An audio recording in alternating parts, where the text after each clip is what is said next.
Once famed for its beauty, the Kashmir Valley is a joyless place of angry streets and automatic rifles, and parents who grieve for their children.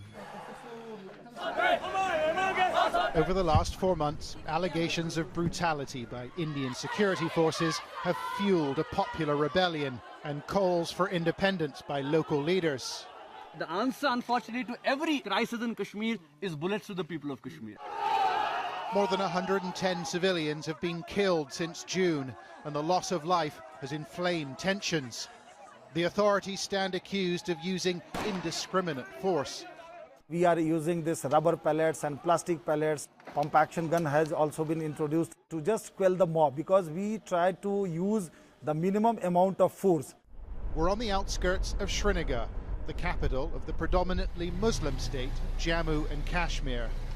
Another confrontation is brewing between the Indian police and the local population.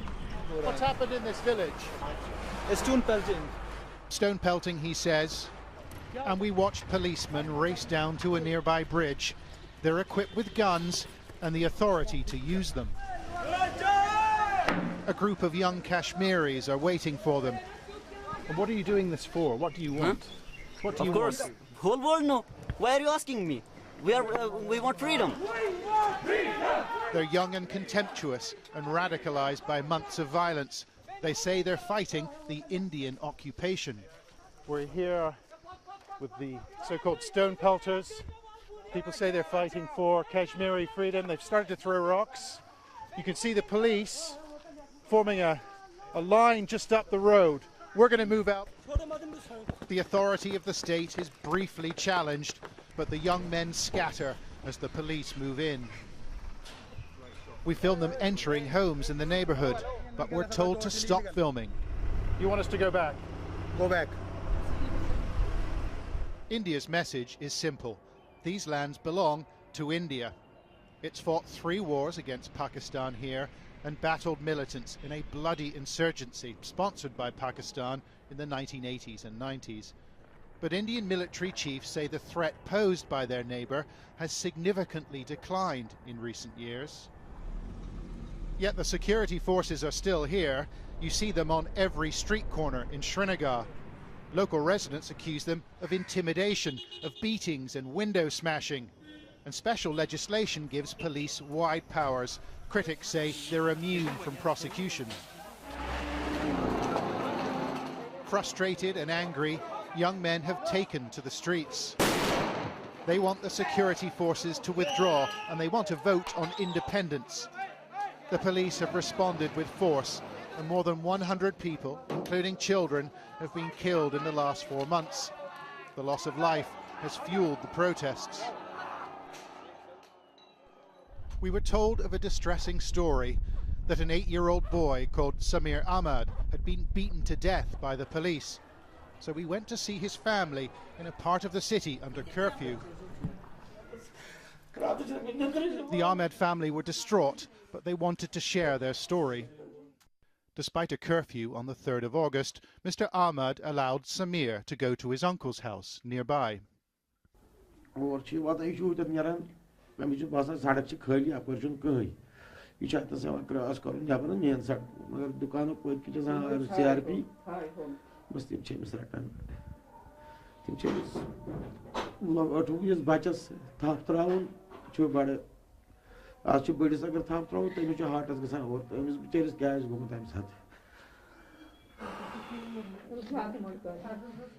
Eyewitnesses say Samir was beaten to death by 3 paramilitary policemen.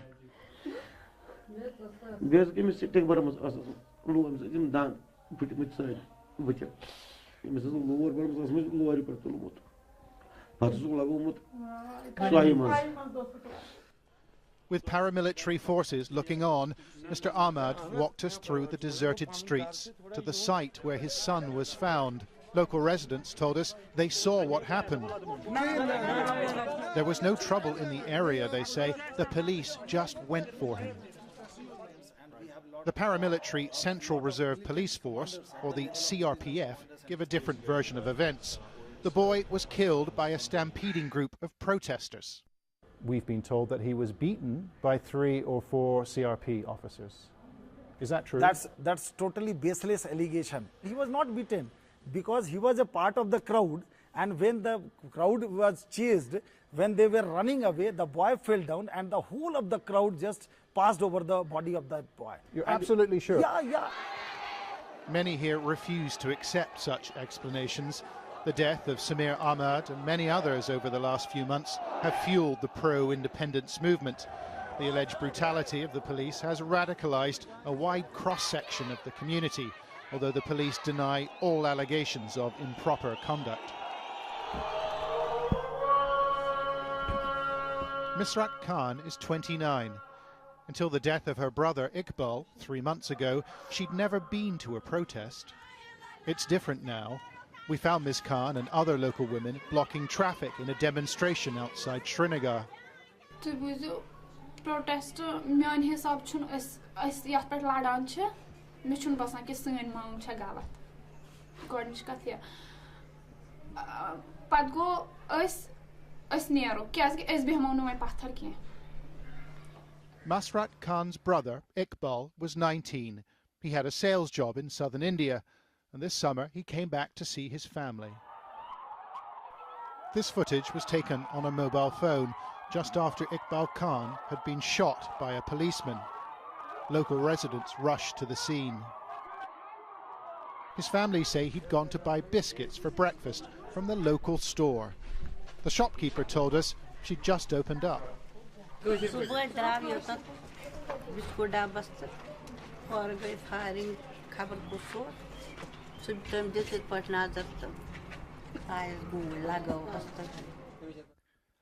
A very different account of the incident is filed in a police report. It says a mob of 1,400 stone pelters had surrounded the police. Officers fired, it states, in self-defense. However, the family argue that the phone clip offers little evidence of a 1,400-strong mob. And the shopkeeper told us the area was deserted when he was killed.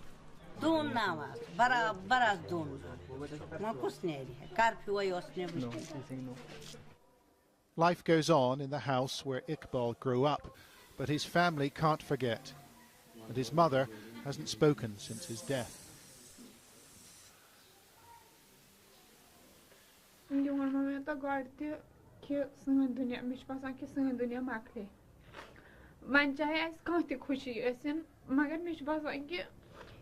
Sân खुशी जन में कहने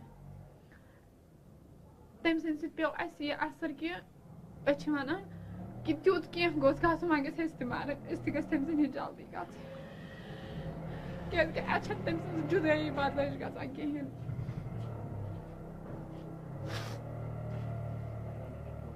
However, the paramilitary police accuse the family and the local community of dishonesty. The police report into Iqbal Khan's death is accurate. This is the truth. This is the truth. And the fabrication and the story being fabricated by the local population is totally false. This is the truth. What has actually taken in the ground, it has been reported in the police activity because these are the authentic papers. The Indian government told us that the eyewitnesses we spoke to in connection with the deaths of Samir Ahmad and Iqbal Khan are unreliable due to the passage of time, adding that it's now appointed 3 peace envoys in an attempt to calm the situation. They have much work to do. India has long defended Kashmir from external foes, but the threat is changing. India is now in conflict with the people they call their own.